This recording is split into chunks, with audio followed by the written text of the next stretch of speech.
Brazil US এর সঙ্গে draw করে বসলো ফ্রেন্ডলি ম্যাচে। নিজেদের ইতিহাসে প্রথমবারের মতো ইউএসএ ব্রাজিলের বিপক্ষে হারে নাই, অর্থাৎ তারা ওখান থেকে একটা ড্র নিয়ে ফিরেছে। রদ্রিগোর গোলে ব্রাজিল লিড নিয়েছিল ইউএস এর মাঠে, যে মাঠে কোপা আমেরিকা হবে কদিন বাদেই।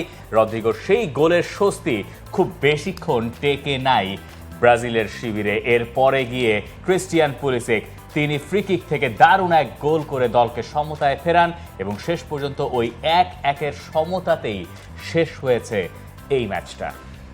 ডরিভালের আন্ডারে এখন পর্যন্ত 4টা ম্যাচ খেললো ব্রাজিল এবং সেই 4 ম্যাচের মধ্যে 2টা ম্যাচ ব্রাজিল জিতেছে, 2টা ম্যাচ ব্রাজিল ড্র করেছে, অর্থাৎ আনবিটেন এখন পর্যন্ত ব্রাজিল এই প্রীতি ম্যাচগুলোর মধ্যে আসলে রয়েছে। তবে ডরিভালের আসল টেস্টটা এই কোপা আমেরিকাতেই শুরু হতে যাচ্ছে। দেখেন এই ম্যাচের স্টার্টটা কিন্তু করেছিল ইউএসএ, সেখানে হচ্ছে গিয়ে মুসার একটা শট হচ্ছে আপনার পোস্টে লাগলো, পুলিসিচেরও গোল করার সুযোগ ছিল, অ্যালিসন ভালো সেভ করেছেন।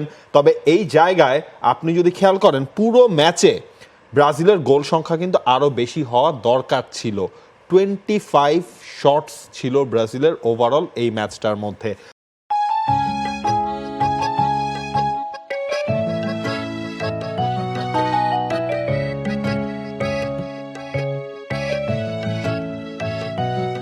আমরা হচ্ছে দেখলাম যে আগের ম্যাচে, অর্থাৎ এর আগে যে মেক্সিকোর এগেনস্টে ব্রাজিলের ম্যাচটা ছিল, সেই ম্যাচের একাদশ থেকে কিন্তু 10টা পরিবর্তন নিয়ে ডরিভাল মাঠে নেমেছিলেন।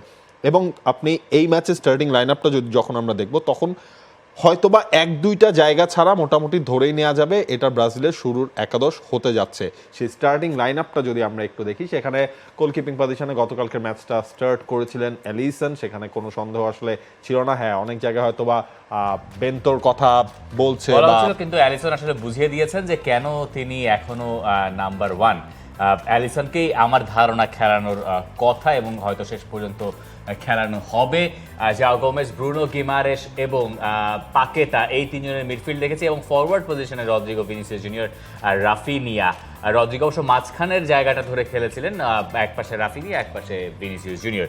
এখন এই ম্যাচের পরে যে ব্যাপারটা নিয়ে আপনার প্রশ্ন উঠে গেছে বা প্রশ্ন উঠে যাওয়াটা একটু স্বাভাবিক, যে এই ইউএসএ দলটাই মানে এটা কিন্তু যথেষ্ট শক্তিশালী দল ব্রাজিলের, এবং আমরা ধরে নিতে পারি যে এটা ব্রাজিলের হয়তো ডিফেন্সে দু একটা পরিবর্তন আসতে পারে, এছাড়া আর কোন জায়গায় পরিবর্তন ধরেন ডিফেন্সে হচ্ছে পরিবর্তন হলে কোন জায়গা হবে? দানিলো তিনি হয়তো স্টার্ট করবেন, সেটা নিয়ে কোনো সন্দেহ নেই। স্টার্ট করবেন, দানিলো স্টার্ট করবেন। মার্কিনিয়াসকেও তো আসলে রাখা উচিত, হয়তো তিনি থাকবেন। এক্সপেরিয়েন্সের দিক থেকে চিন্তা করব ওই জায়গাটার এই কারণে বললাম যে ডিফেন্সে হয়তো পরিবর্তন আসতে পারে। এই ছাড়া যদি আপনি দলটা দেখেন তাহলে এটাকে শক্তিশালী দল বলতে হবে। এই ব্রাজিল দলটা শেষ ম্যাচটায় জিতলো মেক্সিকোর সঙ্গে, একটু নাটক জমিয়ে জিতলো, কিন্তু সেই ম্যাচের পরে এনরিক বা বাকি সবাইকে নিয়ে অনেক বেশি কথা হচ্ছিল। ওই ম্যাচটাতেও কিন্তু তারা 2-2 সমতায় ফিরেছিল। এইবার ইউএসএ এমন একটা দল যারা কলম্বিয়ার কাছে 5-1 গোলে হেরে আসলো, যেদিন ব্রাজিল আসলে মেক্সিকোকে 3-2 গোলে হারিয়েছিল সেই দিনই। তো ইউএসএতে কোপা আমেরিকা সেটা তাদের জন্য একটা শক্তি, তারা হোস্ট কান্ট্রি, কিন্তু তারপরও ব্রাজিলের এগেনস্টে তাদের জন্য ড্র করাটা অনেক বড় প্রাপ্তি। আর ব্রাজিল যে গতিতে যাচ্ছিল সেটা বোধহয় একটু রোধ হয়ে গেল কোপা আমেরিকা শুরুর আগে এই ড্রটার পরে। এবং এরপর তো আসলে কোপা আমেরিকায় ব্রাজিল এবং বা ইউএস এর কোনো আসলে প্রস্তুতি ম্যাচও নেই, ব্রাজিলের এটাই ছিল আসলে লাস্ট ম্যাচ। এই 2টা ম্যাচের পর ব্রাজিলের কোচ ডরিভাল জুনিয়র তিনি আসলে বলছেন তিনি যেটা ফুললি চাচ্ছেন সেটা তিনি এখন পর্যন্ত পাননি। আমরা যা চাচ্ছি সেটা থেকে এখনো দূরে আমরা, তবে আমাদের উন্নতি হচ্ছে, যাদেরকে সুযোগ দেয়া মনে হয়েছে তাদের দিয়েছি, এর ফলে বোঝাপড়াটা ভালো হয়েছে। হ্যাঁ, 2টা ম্যাচ আপনি হিসাব যদি করেন 11-11, প্রথম ম্যাচে 11 জন, এরপরে হচ্ছে আরো নতুন 10 জনকে নামানো হয়েছে। আর ইউএস এর মাঠ একটু ছোট, সেটার সাথে মানিয়ে নেওয়ার চেষ্টায় আছি আমরা। অর্থাৎ ব্রাজিল কিন্তু এরই মাঝে ইউএসএতে রয়েছে, সেখানে তারা ম্যাচও খেলছে। ইউএস এর মাঠগুলো যে একটু ছোট, এটা নিয়ে ব্রাজিলের সিরিয়াস কনসার্ন আছে।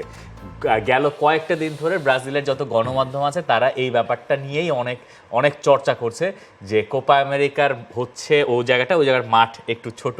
আপনার মনে আছে গেলবার এই জুন মাসে সাফ যখন হয়েছিল বেঙ্গালুরুতে সাফ চ্যাম্পিয়নশিপ, সেখানের মাঠও একটু ছোটই ছিল। তো সেই মাঠে আবার বাংলাদেশ ভালোই করেছে, এটা অনেকের ক্ষেত্রে এক একভাবে কাজ করে। কারণ আপনার যখন মাঠ ছোট তখন দেখা যায় যে আপনার যদি এর মাঝে আবার ফাস্ট উইঙ্গার থাকে, হ্যাঁ ফাস্ট উইঙ্গার থাকে, সেটা একরকম ব্যাপার, মানে আপনাকে একদিক থেকে অ্যাডভান্টেজ দেবে, আবার অপোনেন্ট যেহেতু ইউএসএ তারা আবার এইসব মাঠে খেলেই বেশি অভ্যস্ত। ওই পয়েন্টটা তিনি হয়তো মেক করতে চাইছেন, কিন্তু এটা মেজর কোনো ফ্যাক্টর হয়তো টুর্নামেন্ট দলের জন্যই তো মাঠ ছোট।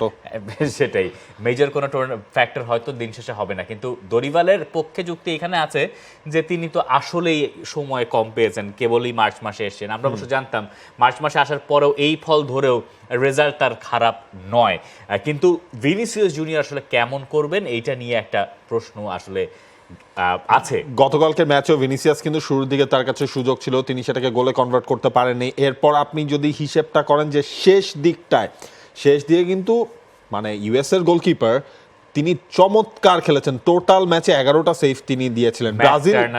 ব্রাজিল এখান থেকে আপনার মানে একটা পজিটিভ সাইড ভাবতে পারে তারা যে তাদের অ্যাটাকিং ফ্লো আছে, তাদের অ্যাটাকিং অ্যাট্রিবিউটস গুলো হচ্ছে, কিন্তু এই ফিনিশিংটা হচ্ছে না। এটা একটা মেজর কনসার্ন, ফিনিশিং যে হচ্ছে না আমরা বলছি, আবার আগের ম্যাচেই দেখেন আপনি 3টা গোলও কিন্তু ব্রাজিল পেয়েছে। সেটা হয়েছে, তবে দেখা যাক যে ভিনিসিয়াস জুনিয়র ইউরো যখন শুরু হচ্ছে তখন আসলে মানিয়ে নিতে তিনি পারছেন কিনা, সময় একদমই ব্রাজিলের হাতে নাই।